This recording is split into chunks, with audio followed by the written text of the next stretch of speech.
மேற்கு வங்கத்தில் பயிற்சி மருத்துவ மாணவி பாலியல் வன்கொடுமை செய்யப்பட்டு படுகொலையான விவகாரம் பெரும் அதிர்வுகளை ஏற்படுத்தியுள்ளது.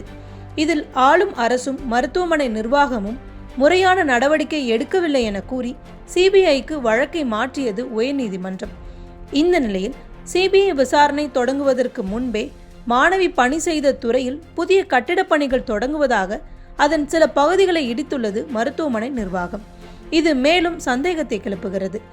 அது மட்டுமில்லாமல் சிபிஐ விசாரணை நேற்று தொடங்கிய நிலையில் அடுத்த நாள் அதிகாலையில் மருத்துவமனையில் கலவரக்காரர்கள் புகுந்து அவசர சிகிச்சை பிரிவு, சிசிடிவி கேமராக்கள், போராட்டம் நடத்திய இடம், காவல்துறையின் ஜீப் என பலவற்றை அடித்து நொறுக்கி இருக்கிறார்கள்.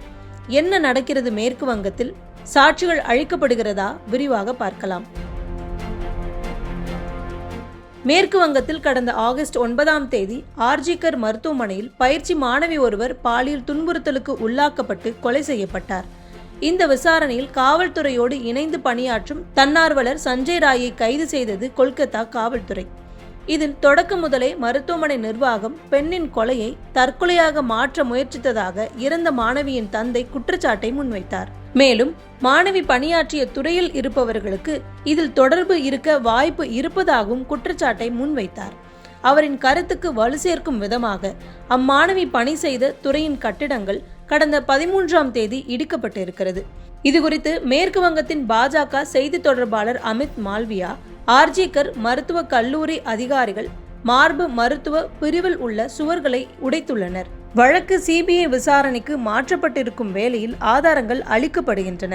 அத்துறையில் உள்ள பெண்கள் கழிப்பறை சீரமைப்பு என்ற பெயரில் உடைக்கப்பட்டிருக்கிறது.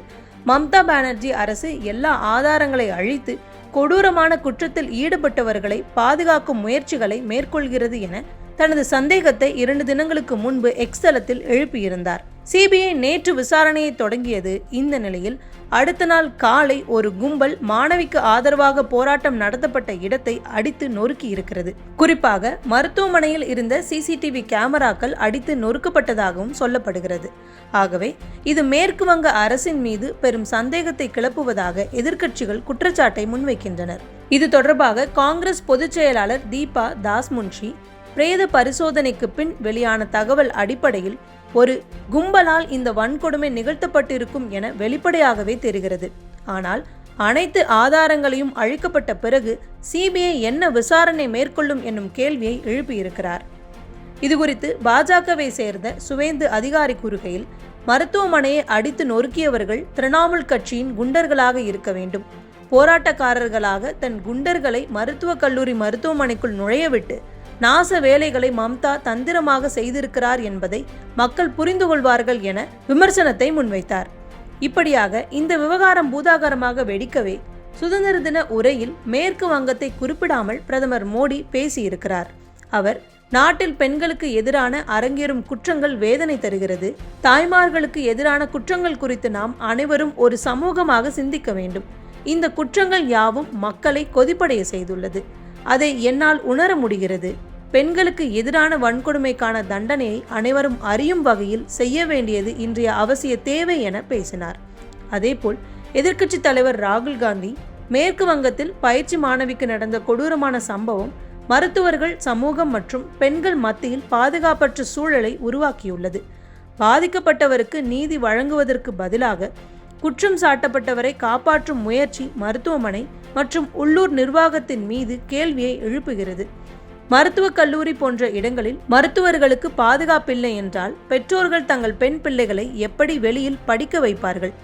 நிர்பயா வழக்குக்கு பிறகு இயற்றப்பட்ட கடுமையான சட்டங்கள் கூட இது போன்ற குற்றங்களை தடுப்பதில் ஏன் தோல்வி அடைகிறது என கேள்வியை முன்வைத்திருக்கிறார். மருத்துவமனையில் அடிதடி சம்பவங்கள் நடக்கும்போது காவல்துறையினர் எதையும் தடுக்கவில்லை என நேரில் பார்த்தவர்கள் கூறியதாக சொல்லப்படுகிறது. ஆனால் இதை தவறான செய்தி என அம்மாநில போலீஸ் மறுத்திருக்கிறது. சிபிஐ விசாரணை தொடங்கியிருக்கும் சூழலில் இதன் பின்னணியில் இருப்பது யார் என்பது விரைவில் தெரிய வரும்.